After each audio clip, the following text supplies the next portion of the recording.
मनसेचं काय होणार असं सुद्धा आहे. मात्र आता आपण पाहतोय मनसेनं खातं उघडल्याचं आपल्याला पाहायला मिळत आहे. गुहागरमध्ये जवळपास आतापर्यंत पाऊण तास उलटलेला आहे मतमोजणी सुरू होऊन. यामध्ये पाहतोय कळंबमध्ये शिंदेच्या शिवसेनेचे उमेदवार आघाडीवर असल्याचं पाहायला मिळत आहे. सुनंदा या आपल्याला आघाडीवर असल्याचं पाहायला मिळतं. जर जसजसं आपण निकाल पाहतोय आकडेवारी आपल्याला समोर येताना पाहायला मिळत आहे. या आकडेवारीनुसार जर आपण पाहिलं नाशिकच्या बुगरमध्ये शिंदेच्या शिवसेनेला धक्का बसल्याचं सुद्धा पाहायला मिळत आहे. तर दुसरीकडे आपण पाहतोय की एकंदरीत या निवडणुकीमध्ये कशा प्रकारे निकाल लागते. कोल्हापूर मुरगुडमध्ये जर पाहायला गेलं तर मुश्रीफ आघाडीवरती पाहायला मिळतं. चंदगडमध्ये भाजपचे सुनील कावणेकर हे सुद्धा आघाडीवर असल्याचं पाहायला मिळतंय आपल्याला. या सगळ्यामध्ये आपण पाहायला गेलं तर भाजपचे सुनील कावणे हे नगराध्यक्षपदी विजयी झाल्याची बातमी सध्या समोर ते पाहायला मिळत आहे. कोल्हापूर मधला चंदगड मधला हा निकाल आपण पाहतोय. तर दुसरीकडे या ठिकाणी जर पाहायला गेलं तर एकंदरीत निकाल हा आता समोर येत आहे. तर श्रद्धाराजे भोसलेंना मोठी आघाडी मिळाल्याचं आपल्याला पाहायला मिळत आहे.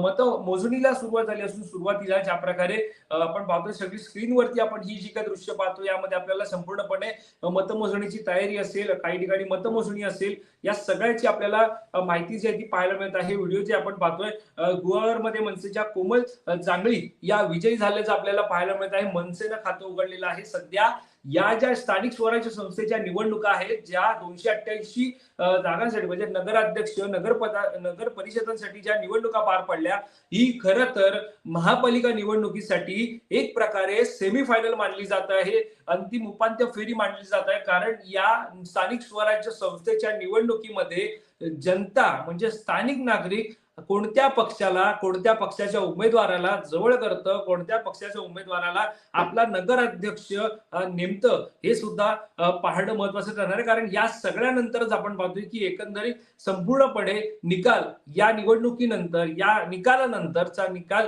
हा निश्चितच महापालिकेसाठी अत्यंत महत्वाचा असणार आहे. त्यामुळेच कोणाचं पारडं जड राहणार हे सुद्धा पाहणं महत्वाचं ठरणार आहे. दुसरीकडे आपण पाहतोय सटाणा येथे पहिल्या फेरी अखेरीस शिंदेची शिवसेना ही आघाडीवर असल्याचं पाहायला मिळत आहे. अंबरनाथ मधली अपडेट आहे. अंबरनाथ मध्ये अजूनही मतमोजणीला सुरुवात झालेली नाहीये.